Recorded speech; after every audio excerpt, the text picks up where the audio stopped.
As-Sa'diyah. Tradisi orang Arab dulu teman-teman sekalian, terutama orang-orang Quraisy, setiap bayi lahir selalu dititipkan untuk disusui dan dibesarkan selama 2 tahun di luar kota Mekah, tepatnya di padang pasir. Ada alasan kenapa mereka titipkan anak-anak mereka ke padang pasir sama orang-orang Badui. Yang pertama, agar bahasa Arab fusha anak-anak mereka terjaga. Apa itu bahasa Arab fusha? Bahasa Arab ada 2 macam. Ada bahasa Arab fusha, bahasa aslinya bahasa Arab, dan itu Al-Quran dalam bahasa fusha. Kalau kita belajar bahasa Arab di pesantren atau di kampus-kampus, bahasa Arab yang dipakai bahasa Arab fusha. Dia punya grammar rapi. Gitu. Ada bahasa Ammiyah yang kedua, bahasa pasar. Ini bahasanya dialeknya berbeda-beda, Mesir berbeda, Tunis berbeda, Saudi berbeda, dialek bahasa pasarnya berbeda. Ini tidak punya grammar, lebih teracak. Ya mungkin kalau dalam bahasa Inggris dari Inggris sendiri, negeri Inggris dengan dari Amerika, agak berbeda, grammarnya lebih rapi, gitu kan. Tapi kita tidak bahas masalah itu tentunya. Yang jelas orang-orang Quraisy untuk menjaga bahasa fusha, maka mereka menitipkan anak mereka ke Badui, karena orang Badui masih pakai bahasa fusha. Sementara penduduk asli Mekah pada saat itu sudah sering lalu jemaah haji. Jemaah haji ini dari berbagai wilayah. Makanya kita temukan bahasa Arab yang kalau tanda kutip ya, yang paling kacau itu bahasa Arabnya orang Mekah sampai hari ini. Karena bercampur baur antara bahasa Arab dengan bahasa Urdu dengan bahasa Indonesia, dengan campur-campur. Jadi kalau kita ngomong sama mereka tuh nggak jelas kadang-kadang. Memang orang-orang Mekah dikenal begitu, karena memang campur baurnya jemaah haji ini. Karena mereka nggak bisa bahasa Arab, mereka pakai bahasanya. Jadi orang sana terpaksa belajar bahasa Persia, belajar bahasa Melayu, belajar macam-macam. Seperti itulah. Nah, dari zaman dulu memang orang-orang Quraisy sudah khawatir dengan itu, perubahan bahasa. Yang kedua, alasannya kenapa anak-anak mereka dititipkan di padang pasir, karena sisi kesehatan. Padahal zaman dulu belum ada seperti kita ya, masalah kimia-kimia dan segala polusi udara masih belum ada. Tapi orang-orang Quraisy sudah berpikir itu. Anak-anak mereka ditinggalkan di padang pasir untuk menjaga kesehatan tubuh mereka, karena makanannya alami, gitu kan. Hewan-hewan yang langsung disembelih, langsung dimakan, susu kambing yang diminum, memang sehat. Dan juga udara, gitu kan. Serta juga orang-orang Badui ini melatih anak-anak mereka untuk hidup susah, berburulah, membantu orang tuanya, seperti itulah. Nabi SAW pada saat lahir, secara kebetulan wanita-wanita Badui dari suku Sa'diyah kebetulan memang terkenal suka menjual jasa susu ini. Banyak ibu-ibu mereka, wanita mereka yang baru melahirkan, air susunya banyak, mereka pun pergi ke Mekah atau ke kota-kota lain nawarin jasa. Ada yang mau nggak titipin anaknya 2 tahun, kemudian nanti bayar upah gitu. Bisa orang tuanya datang mengunjungi, nanti balik lagi. Pokoknya anak-anak ini dijamin dijaga. Dan suku Sa'di ini terkenal suku-suku orang-orang yang amanah. Maka orang tidak ragu nitipan anaknya. Datanglah beberapa wanita dari Sa'diyah, di antaranya Halimah. Halimah Sa'diyah ini bersama dengan suaminya bernama Harith. Mereka sama-sama rame-rame datang, dan kebetulan kehidupan Harith dan Halimah ini pas-pasan, orang miskin lah.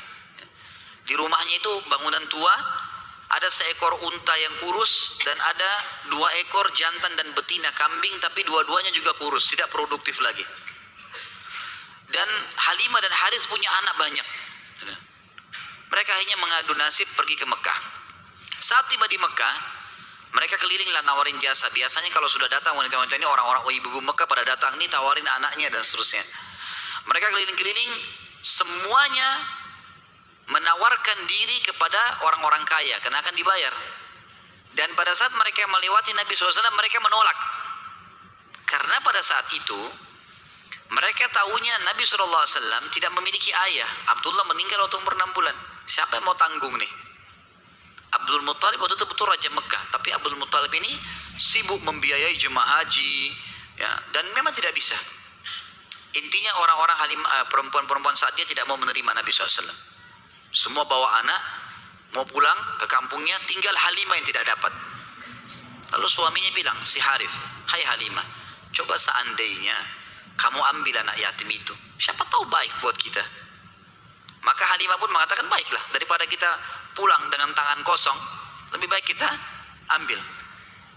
Subhanallah, begitu Halimah pegang Nabi SAW, di situ terjadi keberkahan. Waktu datang ke Mekah, Halimah menunggangi keledai, keledainya kurus sekali dan selalu lambat di belakang, sampai teman-temannya Halimah kayak ngolok-ngolok, hai Halimah, cepatlah, keledaimu melambatkan kami. Dan keledai-keledai yang lain bisa 2 orang naikin, keledai Halimah nggak bisa. Jadi Harith selalu megang saja talinya gitu. Waktu dia mengambil Nabi SAW, kejadian aneh yang pertama, yang unik, bukan aneh tapi unik ya. Pada saat itu adalah keledainya Halimah tiba-tiba jadi kuat. Dan pada saat Halimah naik, karena tidak bisa dikontrol, maka Harith pun naik di atasnya, di keledai ini, dan larinya kencang sekali, ninggalin teman-temannya. Sampai teman-temannya Halimah bilang, hai Halimah, itu keledai tadi yang kamu pakai ke Mekah. Dia bilang, iya, tapi kita nggak bisa kontrol, ini lari kencang sekali keledainya. Lalu kemudian pada saat tiba di sana, Halimah memiliki tadi saya bilang seekor unta betina yang lemah. Tiba-tiba saja waktu tiba di rumah dilihat untanya gemuk. Ini baru 2-3 hari ditinggalkan, nggak ada yang urus, gemuk sekali untanya. Dan tiba-tiba saja unta betina itu punya kantong susu yang penuh, sehingga Halimah sama Harith memerahnya, dan setiap habis diperah penuh lagi. Biasanya unta butuh makan, minum dulu baru penuh, ini enggak, setiap habis diperah penuh lagi.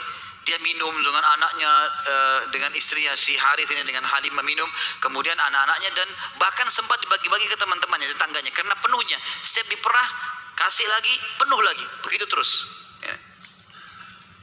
Kemudian 2 kambing, jantan dan betina yang kurus juga tadi, tiba-tiba gemuk, dan tiba-tiba betinanya hamil dan punya anak, dan akhirnya menjadi banyak. Karena banyak, oleh Halimah dan Harith dijual lah beberapa ekor domba ini, dapat duit, dibeli unta jantan, lalu diternak lagi unta jantan ini sama yang betina. Tiba-tiba saja punyanya Halimah ini, domba dan unta ini menjadi banyak sekali, dan Halimah serta Harith menjadi orang paling kaya di saat dia. Sampai akhirnya Halimah tidak butuh lagi untuk mengambil anak-anak yang disusui. Berkah luar biasa. Sampai terkenal di suku Sa'diyah pada saat itu, mereka berkata, dimanapun Halimah dan Harith gembalakan dombanya atau untanya, ikutkan, karena pasti gemuk. Dan memang betul, kalau ikut digabungkan berdekatan dengan gembalanya mereka, jadi hebat, jadi bagus, jadi subur, jadi begitu luar biasa berkahnya. Halimah berkata, didongkel dalam buku-buku sejarah tentunya, Muhammad telah tumbuh tidak alami, bukan seperti anak-anak sebayahnya. Pada saat dia umur 2 tahun, perilakunya dan pemahamannya sudah seperti anak 6 tahun. Mudah diberikan penjelasan, tidak suka membuat marah, banyak hal-hal gitu. Saat tiba masa pengembalian, sudah umur 2 tahun, Halimah dan Harith pergi membawa Nabi SAW ke Mekah untuk dikembalikan pada Aminah, tapi mereka memohon-mohon, tolonglah hai Aminah, biarkanlah tinggal bersama kami, anak ini kami akan jaga, lihat sehat Muhammad, gak ada masalah, karena mereka lihat berkahnya, dan kami tidak butuh bayaran, gak usah bayar. Muhammad ini waktu datang luar biasa, kejadiannya begini segala macam. Baiklah, kata Aminah, silahkan dibawa. Tentu Aminah ini bolak-balik ya, melihat anaknya, balik lagi, tapi tinggal di sana. Sampai akhirnya Nabi SAW tinggal di suku Sa'diyah sampai umur 6 tahun. Sampai umur 6 tahun. Nah, di umur 6 tahun ini teman-teman ada kejadian. Waktu Halimah lagi masak, tiba-tiba saja dari kejauhan anaknya lari. Jadi ada anak Halimah laki-laki dan perempuan yang kurang lebih sebaya dengan Nabi SAW. Ada yang lainnya tentu sudah besar-besar. Nah, si laki-laki ini yang lebih tua dari Nabi SAW lari-lari mengatakan, wahai ibu, saudaraku dari Quraisy telah dikeroyokin oleh 2 orang. Lihatlah. Maka Halimah ketakutan, keluar dari rumahnya, minta anaknya mana, tunjukin tempatnya. Begitu dilihat, ternyata Nabi SAW memang tergeletak di tanah. Lalu Halimah nanya, hai Muhammad, apa yang terjadi dengan kau? Dalam riwayat Bukhari itu umpamanya disebutkan dia bahwasanya Nabi SAW mengatakan, ya, pada saat itu telah datang kepadaku 2 orang laki-laki yang menjatuhkanku ke tanah, kemudian membelah dadaku dan mengeluarkan sesuatu yang hitam darinya. Lalu kemudian menutupnya kembali. Nabi SAW dengan polos jawabnya itu. Maka Halimah pun membuka baju Nabi SAW dan menemukan memang ada bekas jahitan. Karena ketakutan, akhirnya Halimah bersama Harits membawa pulang Nabi SAW ke Mekah. Hai Aminah, ini anakmu, ini masih sehat ya, utuh, nggak ada apa-apa, ambillah kembali. Aminah kaget, kenapa kalian kembalikan? Dulu kalian yang ngotot mau tahan, kenapa sekarang memohon supaya diambil kembali? Kenapa? Akhirnya karena terdesak mereka bilang, ada kejadian begini dan begitu. Lalu Aminah mengatakan, apakah kalian mengira bahwasanya anakku ini diganggu oleh syaitan? Tidak mungkin. Karena pada saat aku sedang hamil, aku mimpi ada kalimat yang aku ucapkan, u'idhu billahil azim min kulli syarrin wa ainin hasid. Aku berlindung kepada Allah untuk bayi ini dari semua keburukan dan iri dengkinya orang lain. Tapi Halimah dan Harits sudah ketakutan, dikembalikanlah Nabi SAW di umur 6 tahun itu. Di umur 6 tahun ini dia kembali ke pangkuan, Nabi SAW kembali ke pangkuan ibunya Aminah, tepatnya beberapa bulan setelah kembali